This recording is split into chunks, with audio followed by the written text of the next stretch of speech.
Bien, como indicaba entonces un momento atrás, esta es la clase de anticonvulsivantes.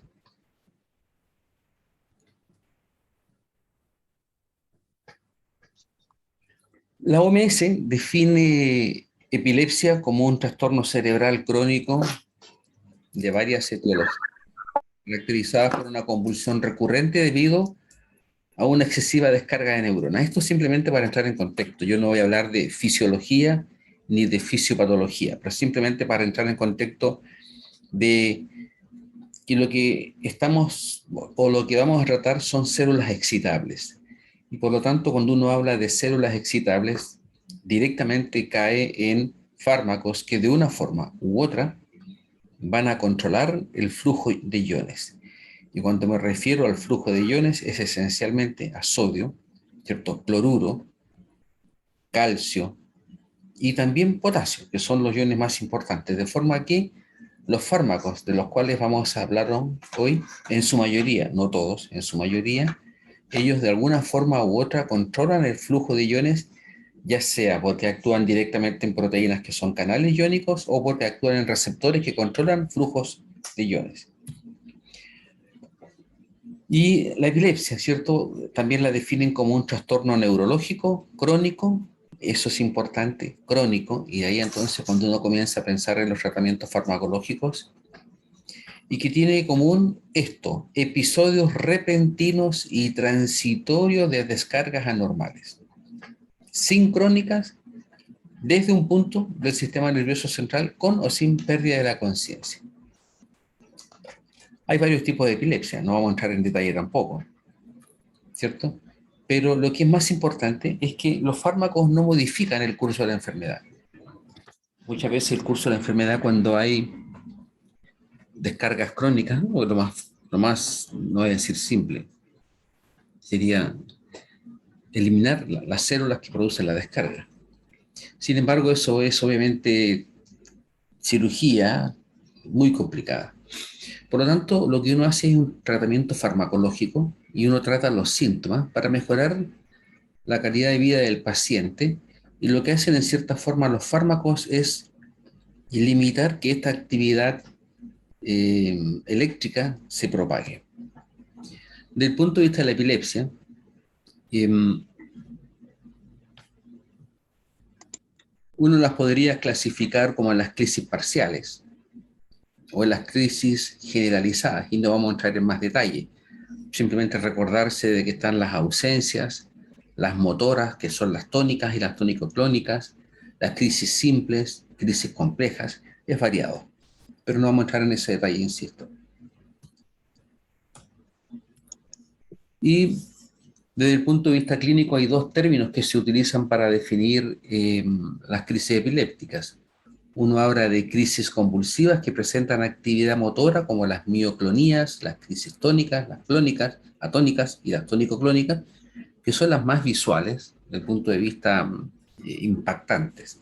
Y las crisis no convulsivas, obviamente que no presentan actividad motora, pero tienen las crisis de ausencia. Pero ¿qué pasa con los fármacos anticonvulsivantes, que es lo que nos reúne hoy en esta mañana? En primer lugar, los fármacos deben cumplir, para que sean anticonvulsivantes, algunas propiedades.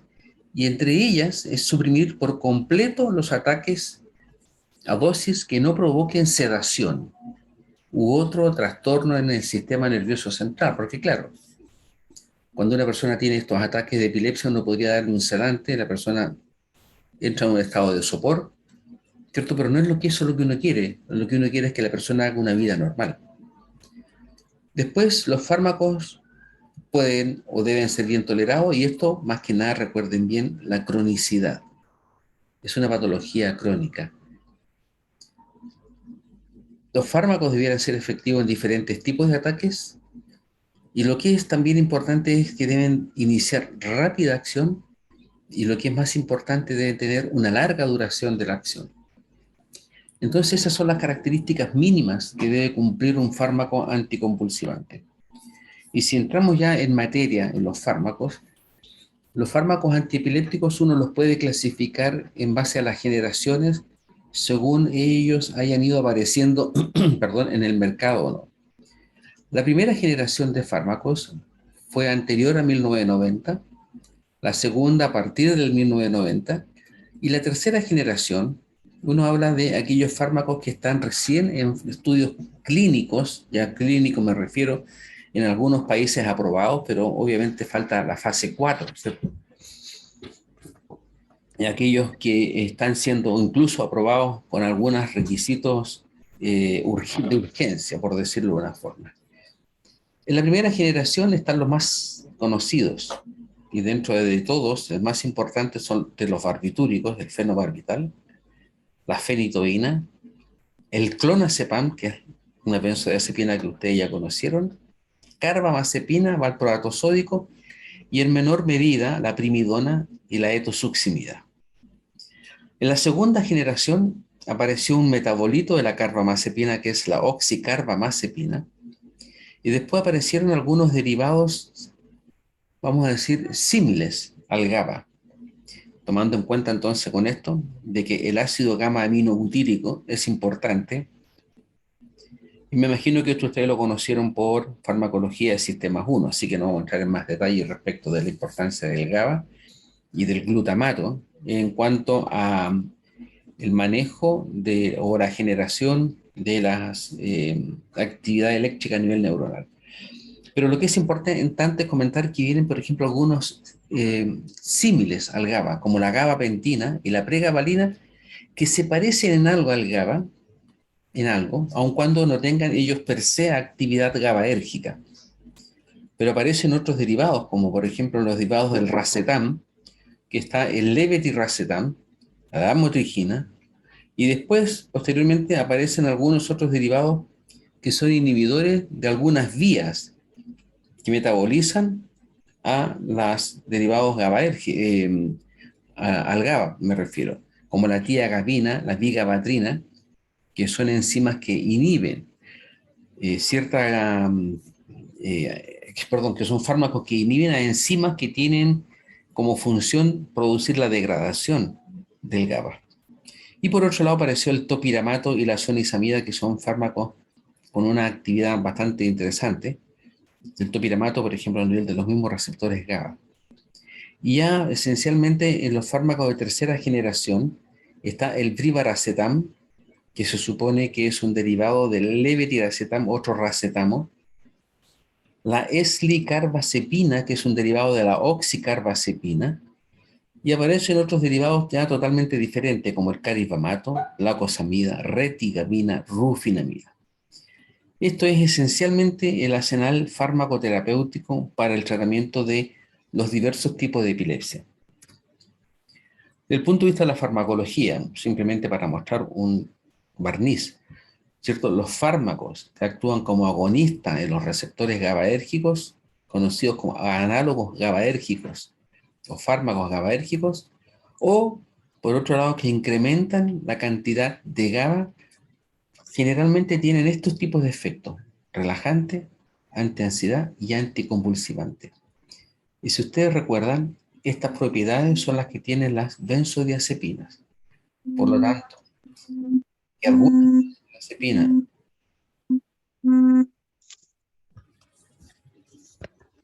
algunas benzodiazepinas se utilicen en con actividad antiepileptógena es bien importante. Ahora, por otro lado, muchos de los fármacos que son conocidos de estos fármacos causan una pérdida de memoria temporal y una amnesia retrógrada. Veamos ahora algunos fármacos, estructura de algunos fármacos. Y hay un gran grupo de fármacos que se caracterizan porque tienen la agrupación ureído.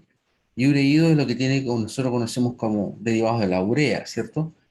Y en este caso es una estructura que puede ser cíclica o acíclica, en que el R, ¿cierto?, que une este carbono y este otro carbono puede ser bastante variable. Puede ser este R, en el cual tenemos aquí un carbonilo y una amina, cerrando este ciclo, dando lugar a una estructura de 6 lados, dando lugar al origen de los barbitúricos. Por otro lado, si nosotros acá este R lo reemplazamos por este grupo amino dando lugar a una estructura pentacíclica, da lugar a las hidantoínas. De la misma forma, si el R lo reemplazamos por este grupo oxi, dando lugar a una estructura pentacíclica, también tendríamos las oxazolidindionas, con un carbonilo, perdón, no carbonilo, con un grupo etilo o con un grupo metileno, tendríamos las succinimidas. Y finalmente, como les dije yo, pueden ser abiertas o no. Y en este caso, esta es una estructura que es de carácter abierta, dando lugar a las fenacemidas. Y aquí tenemos entonces la estructura de las fenacemidas. Todo esto entonces corresponde a los fármacos que tienen la agrupación ureido o que derivan de ellos. Vamos a sacar esto. ¿Cómo se saca esto?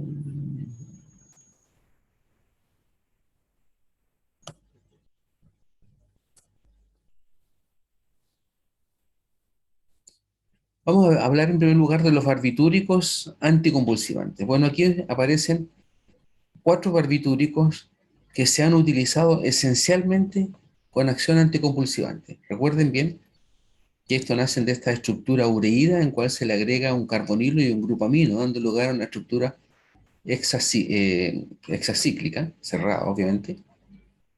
Y si ustedes se dan cuenta, este carbonilo tiene, perdón, esta estructura del fenobarbital tiene 3 grupos carbonilos, 2 grupos aminos, y tiene en la posición 5, esta es la posición 5, 2 sustituyentes, uno de carácter alquílico y uno de carácter aromático. Esta estructura química se conoce con el nombre de fenobarbital. Por otro lado, si nosotros miramos este otro derivado, que es prácticamente lo mismo, la estructura aromática, el grupo etilo, con la gran diferencia que en uno de los nitrógenos nosotros tenemos como sustituyente un metilo respecto de en el fenobarbital que tenemos solamente un hidrógeno. Esto dio lugar al mefobarbital.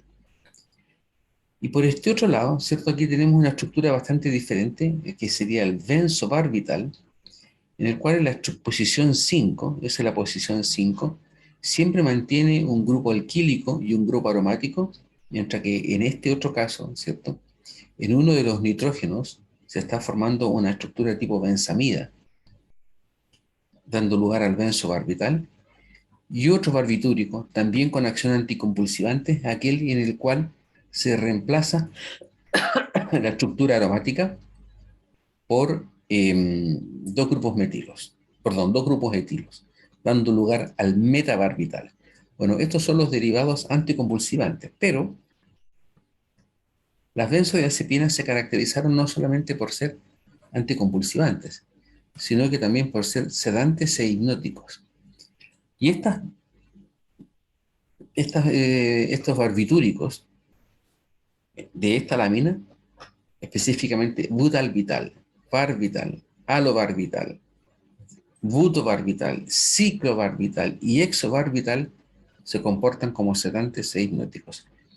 He de destacar que estos fármacos inicialmente se utilizaron como hipnóticos. Sin embargo, la sobredosis llevó a paro cardiorrespiratorio. De allí entonces que el uso de los barbitúricos es bastante controlado. Son considerados productos que se venden solamente con receta cheque. Bueno, si analizamos el butalbital, si ustedes se dan cuenta, el butalbital tiene 2 estructuras alquílicas en posición 5. El barbital, igual, tiene 2 grupos etilos en posición 5.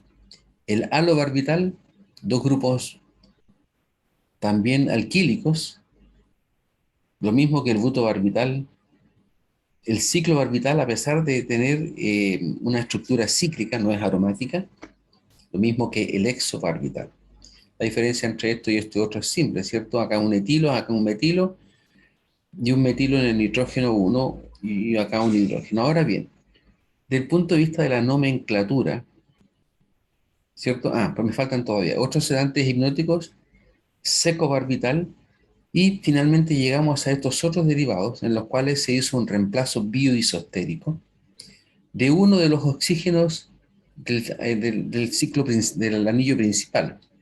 se reemplazó uno de los oxígenos por azufre y se obtuvo el tiopental, o también se obtuvo el tiamilal. Si ustedes se dan cuenta, solo se reemplazó un azufre. Ahora, esta es la posición 5. Entonces, ¿nosotros cómo contamos acá? 1, 2, 3, 4, 5. No, ¿cierto? Uno siempre tiene que partir por el nitrógeno. Y si yo parto por el nitrógeno, este nitrógeno, ¿no? Vamos a un barbitúrico clásico mejor, fenobarbital. Si este es el nitrógeno y parto por el nitrógeno, sería el 1, el 2, el 3, el 4 y el 5. Recuerden que los nitrógenos tienen que tener la menor numeración. Si parto de ese nitrógeno, tendría que partir no en esta dirección, sino que en esta dirección. 1, 2, 3, 4 y 5. Entonces es independiente del nitrógeno en el que yo parta. Uno es el de posición 1 y el otro es de posición 3, o viceversa, el 1 y el 3. Si nosotros podríamos considerar y cortamos esta molécula por la mitad, una raya acá, consideramos que esta molécula es totalmente una simétrica, ¿cierto? Un carbonilo, un amino, otro amino, y el carbonilo que divide conjuntamente con el carbono de la posición 5. En resumen, ¿cierto? Entonces, este átomo de carbono disustituido va a ser siempre, insisto, siempre el de la posición 5. Vamos a la relación estructura-actividad. En sí, el ácido barbitúrico no posee propiedades hipnóticas. Y cuando me refiero yo al ácido barbitúrico, y me voy a quedar en esta para no irme tan lejos, es cuando yo elimino los sustituyentes de la posición 5. Si yo elimino, en este caso, estos dos grupos alquilos en la posición 5 y me quedo simplemente con dos hidrógenos en el carbono de la posición 5, voy a tener el ácido barbitúrico. ¿Y por qué digo que es ácido? Digo que es ácido porque este protón entre esos dos carbonilos o este protón entre esos dos carbonilos se comporta como un protón de carácter ácido. Entonces, cuando ese protón sale, hay una relocalización de cargas. El par de electrones del nitrógeno, si pensamos que este es el que sale, el par de electrones del nitrógeno forman acá un doble enlace, y este doble enlace del oxígeno se deslocaliza sobre el oxígeno, dejando una carga negativa. Entonces ahí quedaría como un barbiturato sódico, por ejemplo, una sal. Una sal. Lo que sí tienen que tener en cuenta es que esto se produce solamente con uno de los protones, con uno. El otro protón ya es prácticamente imposible, porque si ustedes producen esta deslocalización, pensemos primero en este caso, sale ese protón, el par de electrones se deslocaliza, perdón, hacen un ataque sobre ese carbonilo formando un doble enlace, se deslocaliza la carga, y aquí ya tenemos una carga negativa, por lo tanto ya este protón ya no es tan ácido al estar al lado de un carbonilo, ya al estar al lado de un grupo oxígeno con una carga negativa, o de un carbono que está unido a un oxígeno con carga negativa. El segundo protón ya deja de ser ácido, uno solo es el ácido. Y eso va a ocurrir siempre. Bueno, eso es con respecto a el carácter ácido de estos derivados. Ahora bien, solo los barbitúricos 5,5, y ustedes se dan cuenta que todos eran 5,5 disustituidos, son activos. Y cuando los dos átomos de hidrógeno en la posición 5 tienen el sustituyente adecuado, me refiero cuando cada hidrógeno se reemplaza por un grupo alquilo o por un grupo arilo, se produce la actividad hipnótica. Recuerden que estos fármacos partieron siendo fármacos hipnóticos. Por otro lado, ¿cierto? Los dos hidrógenos de la posición 5 deben ser reemplazados, los dos. Con uno puede ocurrir la tautomerización que favorece la forma ionizada a pH fisiológico, que es fuertemente ácida, que es más o menos lo que acabo de explicar hace un momento atrás, pero cuando están los dos protones, esto es mucho más fácil. Sigamos con la relación estructura-actividad. Ahora bien, para resultados terapéuticos óptimos, el número total de átomos de carbono en la posición 5 no debe ser inferior a 4 y no más de 3. Volvamos a la figura. Por ejemplo, dice no inferior a 4. Y este es el barbital, es el que tiene 1, 2, 1, 2. Es decir, tiene 4 átomos. No hay ninguno más pequeño que el barbital. Si ustedes se dan cuenta, aquí tenemos dos grupos de etilo, dos grupos de etilo, lo mismo, dos grupos de etilo.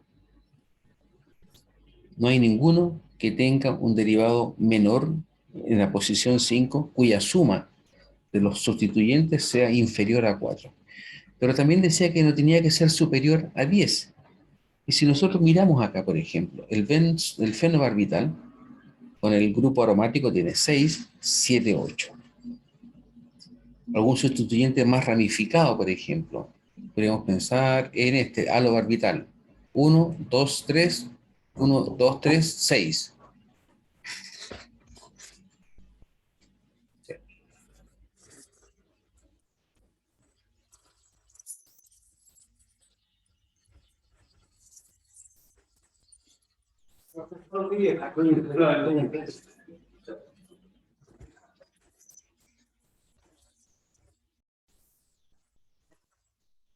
Perdón, pero me estaban tocando la puerta.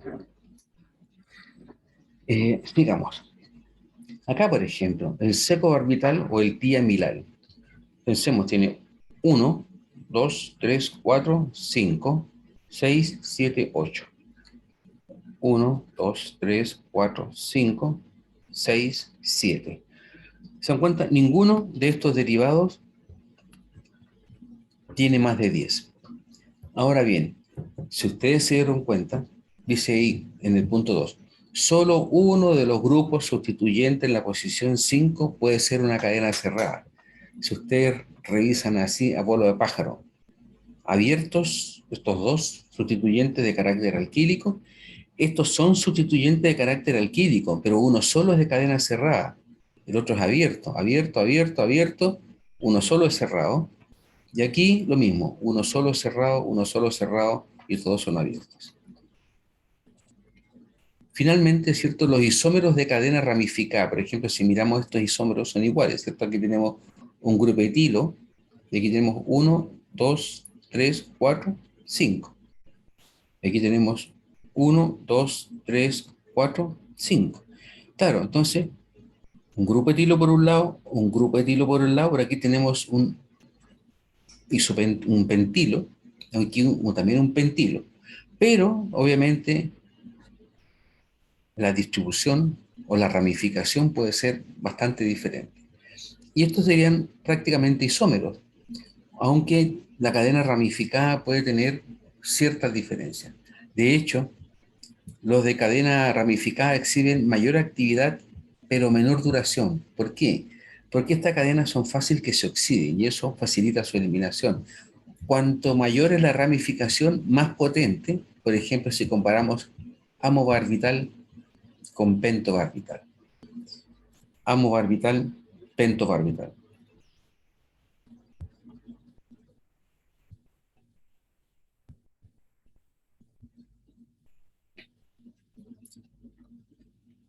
Después, los dobles enlaces en los grupos sustituyentes alquilo producen compuestos que son fácilmente oxidables, por lo que son de corta duración. Los estereoisómeros tienen más o menos la misma potencia. Cadenas cortas en el carbono 5 se oponen a la oxidación, me refiero, por ejemplo, el butalbital tiene cadenas bastante cortas y por lo tanto de acción prolongada, mientras que las cadenas largas se oxidan fácilmente, por lo tanto son de acción más corta. Y la inclusión de un átomo de halógeno en la fracción 5 podría aumentar la actividad, aun cuando en los derivados que ustedes observaron no hay ninguno que tenga un halógeno. Y finalmente, si yo incluyo grupos polares, por ejemplo, hidroxilos, carbonilos, carboxilos, aminas primarias, secundarias o sulfámicos, o perdón, o sulfatos, en la fracción 5 al kilo, se reduce considerablemente la potencia. Y si ustedes se dan cuenta, ¿cierto? Prácticamente ninguno de ellos tiene grupos hidroxilos, me refiero a los sustituyentes de la posición 5, grupos aminos, grupos sulfatos o sulfonatos, mejor dicho, o carbonilos también. Prácticamente ninguno los tiene. Si lo tuviera, la actividad se reduce fácilmente. La metilación, fíjense bien, la metilación de uno de los hidrógenos imida mejora el inicio y reduce la duración de la acción. Por ejemplo, vamos a irnos marcha atrás, la metilación de uno de los hidrógenos imida. Y aquí tenemos, por ejemplo, la metilación, mefobarbital. Aquí tenemos otro, metabarbital. A eso me refiero yo con la metilación de los hidrógenos imida. ¿Cierto? Esto obviamente hace a estos productos más estables. Entonces mejora el inicio, reduce la duración de la acción. Por ejemplo, en la transición de los 5,5 disustituidos a, tenemos uno, me refiero a uno de los nitrógenos, con una sustitución y a otro derivado que sea 5,5 trisustituido. Finalmente, la inclusión de más átomos de azufre. Y ustedes observaron que solamente nosotros tenemos el tiamilal y el tiopental que tienen un único azufre, pero si nosotros reemplazamos uno de los carbonilos, bien, si reemplazamos dos, teniendo dando lugar al derivado 2,4, o reemplazamos los tres, dando al 2,4,6 tritio, se disminuye la actividad del mismo modo, ¿cierto? La introducción del grupo imino en los ácidos barbitúricos suprime la actividad, por ejemplo, el 2-imino, 4-imino, 2,4-diimino y el 2,4,6-triimino. Finalmente, ¿cierto? La sustitución del átomo de hidrógeno en los átomos de carbono 1 y 3 con un grupo alquilo aumenta la vulnerabilidad de la molécula a la oxidación de en los tejidos. Y finalmente, el reemplazo del oxígeno por azufre en posición 2 produce efectos ultracortos. Me refiero específicamente a que estos derivados, ¿cierto? Posición 2 me refiero porque recuerden que es el nitrógeno 1 o este es el nitrógeno 1 y en este caso se va a hacer el de la posición 2. Produce derivados de acción ultracorta, bastante liposoluble, lo que significa que su llegada a nivel del sistema nervioso central es bastante rápido, pero también la acción es ultracorta, puesto que estos derivados, al ser bastante liposolubles, se van específicamente al tejido graso y es en ese lugar donde ellos quedan atrapados. Por lo tanto, el efecto se hace demasiado corto. Finalmente, entonces, si nosotros analizamos los fármacos en cuanto a duración de la acción, tenemos fármacos que son de acción larga, que duran más de 6 horas, como el mefobarbital. Barbital, recuerden que este tiene grupos alquilos pequeños, y el fenobarbital tiene uno pequeño y un grupo aromático. Intermedios, amobarbital, ciclobarbital, butalbital, de acción corta, secobarbital, recuerden que este es ramificado, alquílico, nembutal sódico, fenobarbital sódico, y de acción ultra corta, el tiamilal y el tiopental. Y en consideración entonces a su carácter ácido-base, los demetil derivados tienen un pK 7,6 y los N-metil derivados tienen un pK 8,4. Los derivados ácidos son poco hidrosolubles y tienen buena solubilidad, y las sales sódicas solubles en agua a pH alcalino. Ahora, obviamente uno puede administrar un barbitúrico por vía inyectable, teniendo en consideración, ¿cierto?, el cómo formar la sal del producto. Vamos a los otros derivados, los derivados de la familia de las hidantoínas. En este caso, en las familias de las hidantoínas, ¿cierto? Cuando en esta estructura ureído se reemplazaba SR por un nitrógeno, se obtenía en su lugar una estructura pentacíclica, y ustedes se dan cuenta que aquí tenemos un carbonilo con un nitrógeno entre medio, y ese nitrógeno protonado es de carácter ácido, por lo tanto, aquí sería fácil formar la fenitoína sódica, exactamente lo mismo, ¿cierto? Sale el protón, si tratamos esto con KOH, sale el protón, o con NaOH, sale el protón, el par de electrones se deslocalizan a uno de los dos enlaces vecinos y se deslocaliza este doble enlace, quedando uno de los oxígenos con carga negativa, que sería el contraión del sodio. De esa forma, entonces, uno podría obtener fenitoína sódica. Dentro de las familias de las fenitoínas, estos se conocen como hidantoínas, ¿cierto? Hay varios derivados. Aquí ustedes observan la fosfenitoína. Esta cosa molesta. La fosfenitoína, que ustedes observan, a diferencia, ¿cierto?, de la estructura anterior, nosotros recién hablábamos de una estructura que era la posición 5. Esto sigue siendo la posición 5, en este caso porque nosotros partimos con uno de los nitrógenos, 1, 2, 3, 4, 5. Y este, o 1, 2, 3, 4, 5. Pero recuerden bien que la nomenclatura exige, ¿cierto?, que los nitrógenos y los carbonilos tengan la menor numeración en la estructura pentacíclica.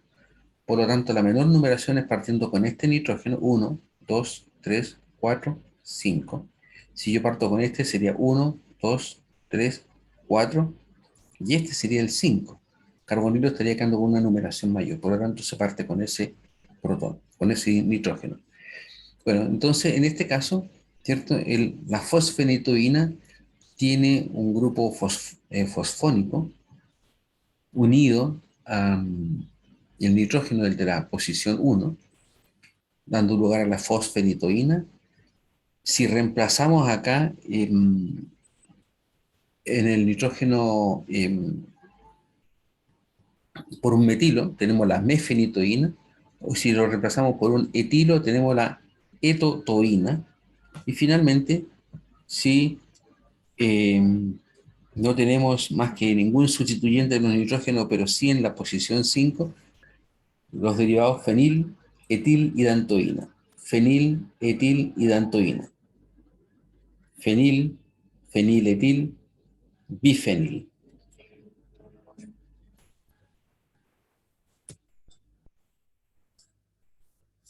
¿Qué hace la fenitoína? Se supone que esto lo tienen que haber pasado en farmacología, seguramente es cierto que produce fundamentalmente bloqueo de canales de sodio dependientes de voltaje. Se utiliza para crisis parciales con o sin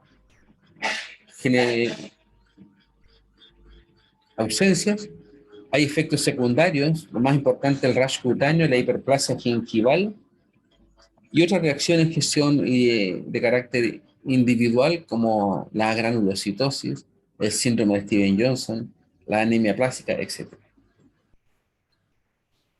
Veamos a las oxazolidindionas. Como indiqué yo en su momento, ¿cierto? En este caso, la estructura ureído se cerró con un puente de oxígeno, dando lugar a la parametadiona, y a partir de esta estructura química se obtuvieron dos derivados, la etadiona y la trimetadiona, y de estos solamente la trimetadiona es la que se ha utilizado o se utilizaba para el tratamiento de la epilepsia. Prácticamente ya ahora ha sido reemplazada por otros derivados de última generación.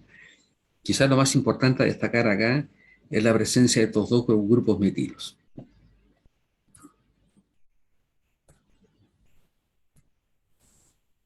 Respecto de la oxazolidindiona, como les indiqué, la trimetadiona es la única que se utiliza e incluso no es de primera línea, pero sirve en algunas de estos tipos. Se supone que es un bloqueador de los canales de calcio, tipo T y podría producir entonces en ese caso una disminución de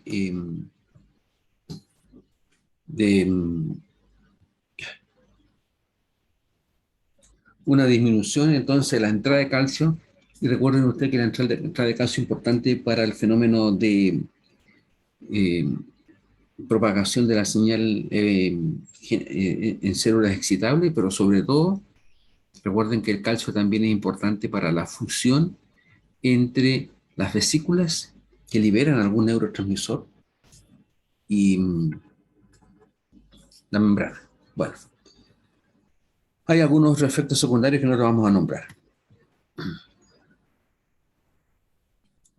Y finalmente llegamos a las succinimidas. En las succinimidas, ¿cierto? El reemplazo era por un átomo de carbono, y aquí tenemos lugar entonces a la etosuccimida. Y cuando tenemos como sustituyente un metilo, tenemos la mesuccimida. Cuando tenemos un sustituyente de carácter aromático, tenemos la fensuccimida. Y de estos, el único que se ha utilizado es la etosuccimida, el primero.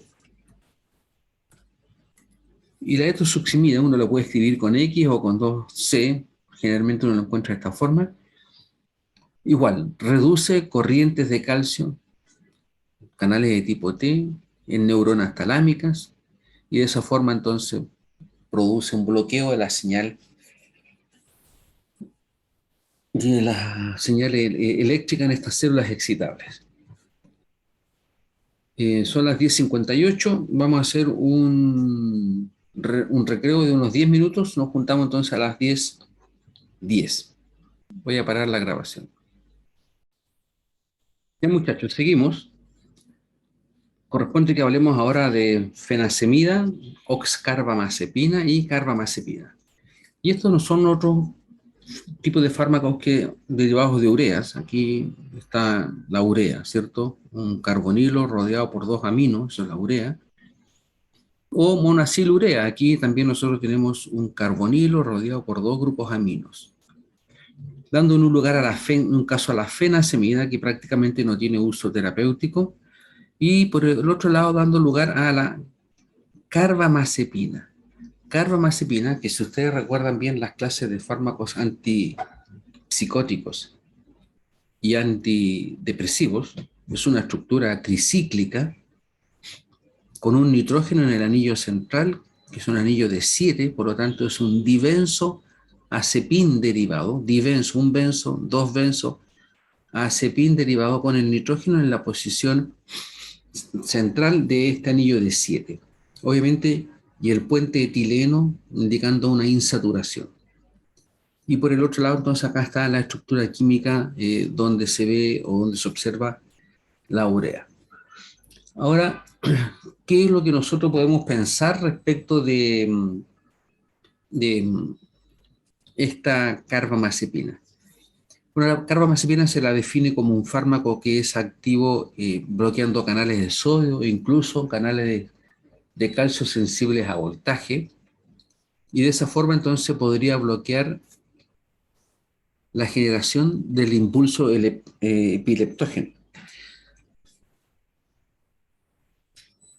Ahora bien, respecto del metabolismo, recuerden que nosotros aquí tenemos un doble enlace insaturado y uno de los principales metabolitos de la carbamazepina es la oxidación de ese doble enlace. En primer lugar, formando un epóxido, es decir, formando aquí una especie de triangular con un oxígeno en uno de sus extremos, produciendo entonces la saturación de ese doble enlace. Y después ese epóxido se abre por una epóxido de hidrolasa, dando lugar a un derivado hidroxiderivado, hidroxiderivado que después puede ser posteriormente aún más oxidado, dando lugar a la oxcarbamazepina. Y se ha demostrado ciertamente que la oxcarbamazepina tiene un efecto similar a la carbamazepina. Ahora, por otro lado, la carbamazepina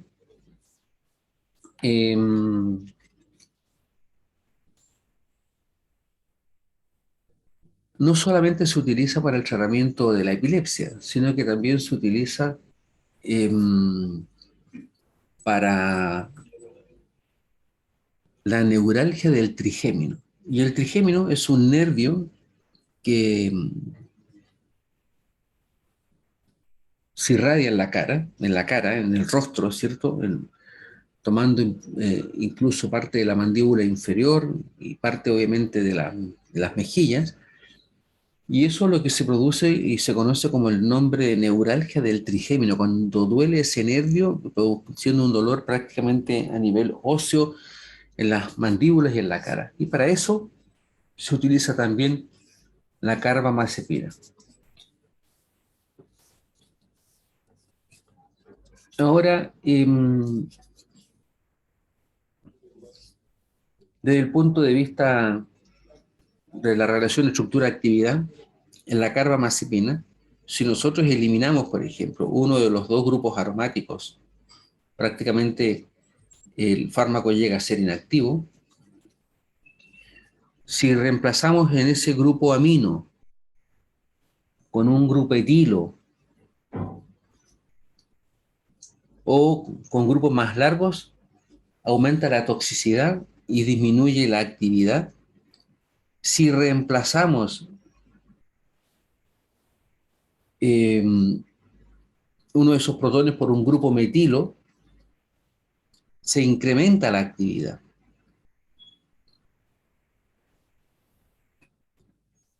Y finalmente,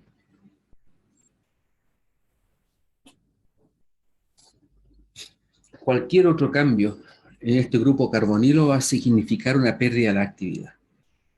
Ahora, obviamente, el hecho de que nosotros pudiéramos incorporar acá grupos metilo para aumentar la actividad también ha significado algunos efectos secundarios más serios, razón por la cual no hay derivados más allá que estos con el grupo amino.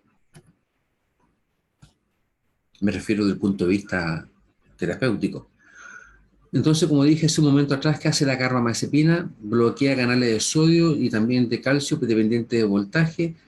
Aquí hay algunas usos, indicaciones, algunos efectos secundarios, ¿cierto? Y también algunas reacciones de carácter alérgicas o idiosincráticas, como entre esos, nuevamente el síndrome de Steven-Johnson. Con respecto a los fármacos derivados de las benzodiazepinas, usted ya no vamos a hablar de esta clase, simplemente recordar que clobazam, clonazepam, diazepam, el clordiazepóxido y el lorazepam están entre los fármacos más utilizados para el tratamiento de la epilepsia desde el punto de vista de las benzodiazepinas. Obviamente, desde el punto de vista oral, el más utilizado ha sido siempre el clonazepam, incluso viene dosificado en gotas para poder utilizarlo en el caso de los niños, a quienes hay que administrar una cantidad mucho más específica de las benzodiazepinas. Recuerden que hay dependencia con las benzodiazepinas. Mientras que el diazepam tiene un uso bastante diferente. El diazepam uno lo puede utilizar de manera inyectable para el tratamiento del status epilépticos, esto es, ataques tónico-clónicos uno tras otro, que no cesan, y la única forma entonces de evitar que ellos sigan es administrarle diazepam por vía intravenosa, y con eso se produce una sedación tal que se pierde la actividad leptogénica. Bueno, estas son las benzodiazepinas. Pero vamos a hablar ahora de otros anticonvulsivantes. Y aquí les presento la estructura de varios de ellos. Aparece la gabapentina, felbamato, lamotrigina, levetiracetam, pregabalina, topiramato, valproato, vigabatrin, sonizamida. Algunos de ellos, ustedes pensarán, son de carácter GABA-mimético. Por ejemplo, gabapentin. Esto, 1, 2, 3, 4, 5, es prácticamente una estructura GABAérgica. El hecho de tener este ciclo exilo, en cierta forma, le produce alguna diferencia. La pregabalina, si ustedes observan 1, 2, 3, 4, el grupo amino. Pregabalina, también la tenemos acá. Levetiracetam, si bien es cierto aquí nos tenemos el grupo carbonilo, tenemos un carbamato, por otro lado, o un derivado racetam, que son aquellos derivados, los racetamos, que se caracterizan por ser derivados de la pirrolidona. Y aquí tenemos un pirrol, el nitrógeno, en una estructura de 5, es un pirrol, y ese doble enlace carbono, el carbonilo, perdón, nos origina entonces la pirrolidona. Ahí los racetamos tienen las pirrolidonas. Un derivado de azúcar, de fructosa, el topiramato. Si ustedes se dan cuenta, es usted una piranosa, y en los grupos oxidrilos tiene algunos sustituyentes formando estructuras cíclicas. Por ejemplo, aquí se está formando una estructura cíclica, otra estructura cíclica. Valproato, si ustedes lo ven, también podría tener algún cierto grado de semejanza a un ácido carboxílico, y la estructura como denostando una estructura de carácter alquílica en la que podría asemejar finalmente tener un grupo amino aun cuando no lo tiene. La vigabatrina, si ustedes observan, prácticamente es un GABA con un grupo vinilo como sustituyente en posición gamma. Recuerden que este sería el carbono alfa, beta, gamma, y en este carbono que es el gamma está este grupo vinilo y este grupo amino. Y finalmente tenemos la estructura del bencisoxazol, que es la sonisamida, que aquí tenemos un sulfamato. Vamos a la gabapentina. Lo que les muestro acá abajo es la estructura del GABA, ¿cierto? Si ustedes se encuentran 1, 2, 3, 4 carbonos más el nitrógeno. Obviamente el carbono principal sería el del grupo carboxilo. Y si ustedes observan aquí arriba, tenemos la estructura de la gabapentina. Tiene 1, 2, 3, 4 y el nitrógeno. 1, 2, 3, 4 y el nitrógeno. Por lo tanto, la gabapentina es un símil, ¿cierto?, de el GABA, con la diferencia obviamente que tiene esta estructura hexacíclica de carácter alquílica, no aromática, y sería un GABA homimético, aun cuando no tiene actividad GABAérgica, es decir, no se comporta como el GABA, no es activo sobre canales, y se supone que el mecanismo de acción es que altera el metabolismo o la liberación de GABA. Es ahí. Ahora la gabapentina también se utiliza como un analgésico para ciertos tipos de dolores neuropáticos. El fármaco que sirve es la pregabalina. Esta es la estructura de la pregabalina, y aquí lo comparo nuevamente con la estructura del GABA. Si nosotros observamos 1, 2, 3, 4, 5. 1, 2, 3, 4, 5. Con la única diferencia que tiene como sustituyente un isobutilo como sustituyente. De hecho, aquí nosotros tenemos entonces el ácido 3-isobutil gamma amino butírico. En la posición 3 sería el carbono 1, 2, 3. En la posición 3 está entonces el isobutil del ácido gamma amino butírico. Y este obviamente también sería un análogo estructural del ácido gamma amino butírico, y se ha descrito que es de 3 a 10 veces más potente que el fármaco que vimos anteriormente, que la gabapentina. El topiramato, como les indiqué hace un momento atrás, es una fructopiranosa. Y aquí nosotros, si ustedes se dan cuenta, tenemos una hexosa con grupos oxidrilos que están siendo cerrados, ¿cierto?, con una estructura de carácter propílica porque tiene 3 átomos de carbono, 1, 2, 3, 1, 1, 2, 3, dando lugar entonces al topiramato. Aunque se supone que el topiramato lo que hace es bloquear canales de sodio y antagonistas los receptores AMPA y kainato, que tienen que ver con la liberación de glutamato. Y el glutamato es un aminoácido aminoexcitatorio. Mientras que recuerden que el GABA es un amino inhibitorio. Bueno, aquí tenemos entonces el metil-etilen beta fructopiranosa sulfamato. Ese sería entonces el topiramato. La vigabatrina, si ustedes observan acá, está la estructura del GABA y se supone entonces que tiene esta estructura de carácter vinílica, aun cuando se lo describe químicamente como el 4-amino, en la posición 4, 1, 2, 3, 4, en la posición 4 está el amino, del ácido 5-hexenoico, 1, 2, 3, 4, 5 hexenoico. 5. Y aquí está la estructura gamma vinila. Gamma, porque sería el carbono alfa, beta, gamma, y en el gamma está esta estructura del vinilo. Bueno, ¿qué es lo que hace la bigabatrina? Inhibe la actividad de la transaminasa. ¿Qué hace esta transaminasa? Que degrada al GABA. Por lo tanto, al inhibirla, aumenta la disponibilidad en la terminal sináptica del neurotransmisor.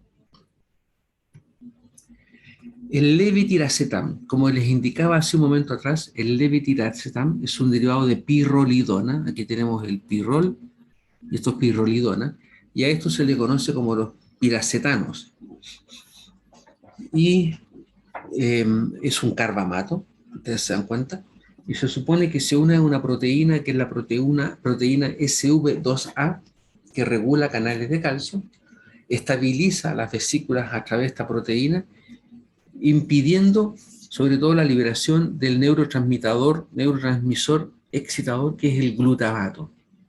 O sea que tenemos una competición entre el neurotransmisor inhibidor, que es el GABA, que si nosotros inhibimos a una neurona epileptógena, ya ella no podrá generar un potencial de acción. Y por el otro lado, esta neurona epileptógena puede ser estimulada por glutamato generando el impulso. Entonces lo que hacemos acá es, con este fármaco, con el levetiracetam, unir a esta proteína o estabilizarla de forma tal que no se produzca mayor liberación del neurotransmisor. Otros derivados importantes es la tiagabina, y la tiagabina lo que hace es inhibir el transportador de ácido gamma aminobutírico, como así lo hacen algunos inhibidores de los transportadores de norepinefrina o de serotonina en el caso de la depresión. En este caso, la tiagabina inhibe el transportador de GABA, el GAT1, y al inhibir a este transportador, la presencia de GABA en la hendidura sináptica se prolonga. Por lo tanto, aumenta esta disponibilidad. Este fármaco, la tiagabina, es un derivado piperidin, ahí está la piperidin, metiltiofenil derivado. Y finalmente tenemos en este otro lado a la sonizamida, el bencisoxazol 3-metansulfonamida, bencisoxazol, y en la posición 3, una metansulfonamida, que se supone que inhibe corrientes derivadas de calcio en los canales de tipo T, y de esa forma entonces podría bloquear señales epileptogénicas. Por otro lado, la lamotrigina, una estructura triacina, ¿cierto? Triacina, con un biscloro derivado, un bisclorofenil derivado, se supone que bloquea canales de sodio y que reduce la transmisión excitatoria de carácter glutaminérgica, y de esa forma entonces impediría que el glutamato ejerza un estímulo, un efecto estimulante a nivel de la neurona postsináptica. Un derivado que es bastante utilizado, que es el ácido valproico, tiene un mecanismo de acción que es bloquear canales de sodio, estimular el GABA y bloqueo de canales de calcio de tipo T. Eso le da entonces al ácido valproico un amplio uso, y de hecho diría yo que dentro de los derivados que se utilizan para el tratamiento de la epilepsia, uno de los más utilizados es el ácido valproico. Crisis generalizada, crisis parcial, etc. Y la ventaja del ácido valproico es que puede ir como una mezcla de sal y una mezcla de ácido, y eso daría una mejor tolerancia gástrica, mejor absorción,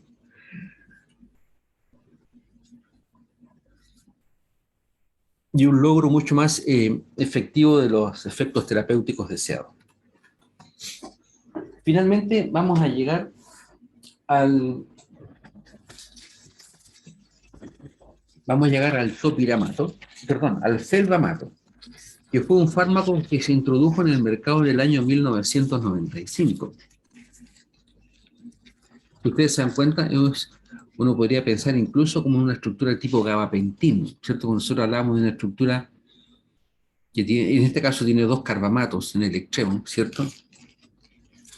Unidos por un puente de carácter bensil derivado. Y este fármaco se aprobó en el año 93. Se pusieron 4.000 individuos, 900 la tomaron por 6 meses y hubo una fuerte campaña para este fármaco antiepiléptico, se suponía que sin efectos indeseables. A tal punto que la revista Times publicó un artículo que decía 1 millón de norteamericanos pasan del desespero a la esperanza. Es decir, ¿qué pasaba? Personas con epilepsia que no tenían que tomar barbitúricos, sino que tenían que tomar solamente el felbamato, porque daba mucha esperanza. A tal punto que en un año más de 10.000 pacientes, más de 100.000 pacientes estaban ya utilizando felbamato. Sin embargo, se presentaron una serie de efectos indeseables y entre ellos en el año 94 se describió la anemia aplásica y la FDA envió carta a 240.000 médicos y recomendaba retirar el fármaco si ello no iba a perjudicar a los pacientes. En el año 94, mismo año en que se aprobó, la FDA dijo mantener el fármaco en el mercado. Y el mismo mes en que la FDA saca ese enunciado, se describen 8 casos de insuficiencia cardíaca, hepática fulminante con este fármaco, y de los cuales 2 fueron mortales.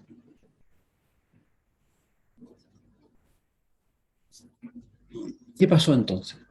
Algunos pacientes dejaron bruscamente el tratamiento con el topiramato y entraron entonces, perdón, con el felbamato y entraron entonces a hacer crisis nuevamente, crisis de abstinencia con convulsiones, e incluso algunos, fíjese, con desenlace mortal. Otros tuvieron una notable disminución de la frecuencia de las convulsiones y mejoría de calidad de vida, y en total tuvieron 32 casos de anemia, 10 fatales, 5 recuperados, 9 mejorados y 9 no se sabe. Por lo tanto, este tema de la anemia plástica es un tema serio en el caso del felbamato. Y eso obligó obviamente a tener un mayor control y ya no pensar que era un fármaco tan seguro. Con respecto al tratamiento del estatus epiléptico, el estatus epiléptico es una crisis convulsiva, dice ahí, tal cual, que dura más allá de 30 minutos o tiene varios episodios que son recurrentes y breves, y es uno tras otro, y no se recupera la conciencia. Y lo que se hace entonces en estos casos es administrar por vía intravenosa diazepam. ¿Y por qué? Porque se supone que la mortalidad es alta, de un 35%. Y lo que uno quiere con un efecto a la vera es que el fármaco rápidamente alcance el efecto a nivel central. ¿Qué se utiliza para el tratamiento del estatus epiléptico? El diazepam, 0,2 miligramos por kilo de peso, por vía intravenosa, rápido acceso, detiene las convulsiones, pero el efecto desaparece en 15 a 60 minutos, pudiendo haber recurrencia.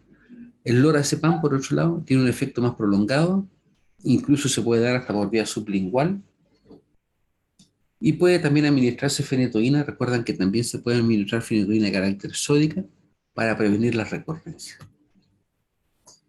Y por último, si fallan, se administra fenobarbital por vía intravenosa, 20 miligramos por kilo de peso, o fenitoína en esa cantidad. Entonces, eso es el estatus epiléptico, y una vez que uno logra ya frenar el estatus epiléptico, lo que tiene que hacer entonces es comenzar con un tratamiento de por vida, por vía oral, para lograr reducir entonces el estatus epiléptico. Hablemos un poco de los nuevos antiepilépticos, específicamente de brivaracetam y de caripamato. Si ustedes recuerdan bien, al levetiracetam, este fármaco, el brivaracetam, es un derivado del levetiracetam. Aquí nosotros tenemos la pirrolidona. por lo tanto es un análogo químico del racetam, y los racetamos, como les indicaba yo hace un momento atrás, son fármacos que tienen como principal núcleo la pirrolidona. Y esto que está acá, insisto, es la pirrolidona. Y ese es el brivaracetam. No vamos a indicar para qué tipo de epilepsia se utiliza, no viene al caso. Lo mismo que el caribamato, ¿cierto? Un derivado clorofenil, hidroxietil, carbamato, ahí tenemos el carbamato, cuyo mecanismo de acción aún se desconoce, pero se supone que es un nuevo epiléptico que ha sido eficaz en ciertos tipos de epilepsia. Por otro lado, vuelvo nuevamente a la oxcarbazepina, ¿cierto? Porque la oxcarbazepina, uno podría tener producto de la oxidación de la carbamazepina. La carbamazepina, recuerden que la carbamazepina tiene aquí un doble enlace y no tiene estos sustituyentes. Cuando se produce un epóxido en ese doble enlace y después se abre el epóxido, quedan estos derivados, conocido como S-licarbazepina o R-licarbazepina. Y la mayor oxidación da lugar después a oxcarbazepina o reducción de este grupo carbonilo a estos grupos de hidroxilo. Independiente de entonces, el fármaco más activo de esta familia es la eslicarbazepina, que significa que se esterifica con un grupo acetilo, el grupo hidroxilo, y en este caso se ha demostrado que la S-licarbazepina es mucho más activa que la R-licarbazepina. Por lo tanto, se ha preferido la S-licarbazepina y ahí viene el nombre S-licarbazepina, indicando que lo que se va a hacer entonces es acetilar ese grupo hidroxilo para tener la S-licarbazepina. Lo que se consigue con esto es mejorar la absorción, ciertamente. Después esto se hidroliza y genera el mismo fármaco que va a tener los efectos ya conocidos. La retigabina y la rufinamida son otros dos fármacos antipilépticos recientes. En este caso es una anilina. Nosotros aquí tenemos este grupo aromático con ese nitrógeno, es la anilina. Y uno podría ser entonces que es un benceno 1, 2, 4, triamín sustituido teniendo un grupo etoxicarbonil, que es lo que está acá, y un grupo 4-fluorbencil, que es el que está acá abajo. En las posiciones 1 y 4, posición 1 y en la posición 4. Entonces sería 1, 2, 3, 4. Y se describe que la retigabina es un aperturador de canales de potasio. Recuerden que el potasio es más alto en el intracelular. Si lo abre, el potasio fluye hacia el medio extra, así produciendo una hiperpolarización. Por lo tanto, sería más difícil alcanzar un nivel de activación para poder activar esa neurona epileptogénica. Mientras que la rufinamida, se desconoce cuál es el mecanismo de acción, se supone que es un derivado triazol, difluor fenil derivado con una carboxamida, que ha demostrado ser eficiente en algunos tipos de epilepsia, no en todos, pero se desconoce más allá del punto de vista de la relación estructura-actividad. Y creo que termino con el estiripentol. El estiripentol es un benzodioxol. Aquí tenemos un benzodioxol derivado con un 3-pentenol. Aquí está el pentenol. Es un fenilpropanoide y se supone que este fármaco lo que hace es aumentar los niveles de GABA. Y de esa forma entonces es como demostraría sus efectos a nivel de tratamiento de la epilepsia. Ahora bien, para terminar ya, ¿cierto? Algunos conceptos finales. Primero, no hay consenso muchas veces de la retirada de los fármacos. Se supone que tiene que ser lenta para evitar las recidivas o para evitar los fenómenos de rebote.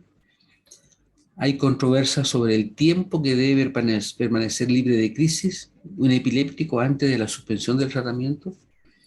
Y Cuando se supone que un paciente permanece asintomático por más de 4 años con un electroencefalograma normal y se supone que con ello se obtiene un 60 o un 70% de control en los casos.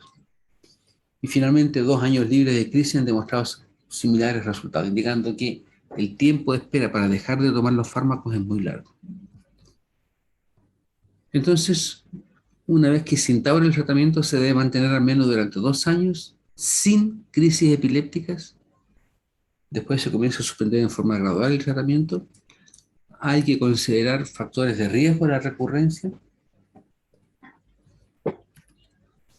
Y con esto lo que trato de mostrar simplemente, para terminar, es los probables sitios de acción de los fármacos. Por ejemplo, en canales de sodio, carbamazepina, fenitoína, topiramato, lamotrigina, valproato, sonizamida.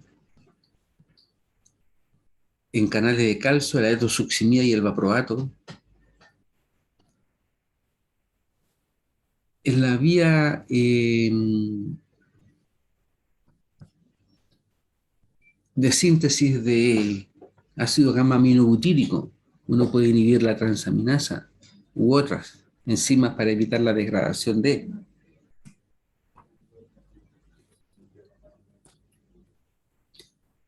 Y este cuadro resume en cierta forma lo que ocurre en una terminal sináptica. Por ejemplo, aquí tenemos el receptor GABA que permite la entrada de cloruro y allí está actuando los barbitúricos, el felbamato, el GABA, las benzodiazepinas, mientras que en el transportador de GABA actúa la tiagabina y en la GABA transaminasa, que es la enzima que degrada el GABA desde ácido gamma aminobutírico a un succinil aldehído, es la GABA transaminasa, y al inhibir esta enzima con bigabatrina perdura en mayor tiempo el neurotransmisor y puede obviamente ser liberado y ejercer su efecto posteriormente en la neurona postsináptica. Es un detalle simplemente para indicar que algunos de estos fármacos no tienen efecto a nivel del GABA, pero sí pueden tener efecto a nivel de glutamato o pueden tener efecto a nivel de los iones. Por ejemplo, barbitúricos en GABA, fenitoína, bloqueo de canales de sodio, benzodiazepinas en GABA, valproato, sodio, posible la síntesis de glutamato, carbamazepina, sodio, calcio, topiramato, liberación de GABA, bloqueo canales de sodio y bloqueo canales de AMPA y kainato, lamotrigina, canales de sodio, felbamato, canales de sodio. Finalmente, mostrar esta gráfica que en cierta forma trata de resumir, por ejemplo, que el valproato y la lamotrigina podrían ser fármacos de mayor uso, tanto para los diferentes tipos de tratamientos de epilepsia, como las mioclónicas, las crisis de ausencia y las parciales oratónico-clónicas. Finalmente, indicar, cierto, que muchas veces el tratamiento para las benzodiazepinas es con más de un fármaco. Por ejemplo, dependiendo del tipo de crisis, si miramos las tónico-clónicas, está en primera línea, que podría ser carbamazepina, fenitoína, valproato, o en segunda línea, fenobarbital, primidona. Y en las crisis de ausencia, valproato, en las mioclonías, valproato, y en segunda línea aparecen los benzodiazepinas. Muchachos, eso es todo. ¿Alguna pregunta? Por mi parte no tengo preguntas, profe. Vale, No, tampoco por mi parte. vale, Yo gracias. tampoco la Por mi materia. parte, profe. Bueno, Duda, yo les profe. voy a subir entonces esta clase a... ya le subí el PDF, se la voy a subir entonces a UCursos para que la tengan. Y se supone que esta materia va a entrar obviamente en la prueba, en el examen, no en la prueba recuperativa porque no se incluyó. Y espero verlos entonces próximamente en Farmacoquímica 2. Así que muchas gracias por estar presentes. A los pocos que llegaron hoy, un 10%, pero es mejor el 10% que nadie. Chicos, Profe, les agradezco que estén hoy en la mañana y espero verlos entonces en Farmacoquímica 2 ya pronto. Gracias. Que estén bien. chao, Chao, profe. profe, Gracias, profe, cuídense. No, profe, igualmente. gracias. Buen día.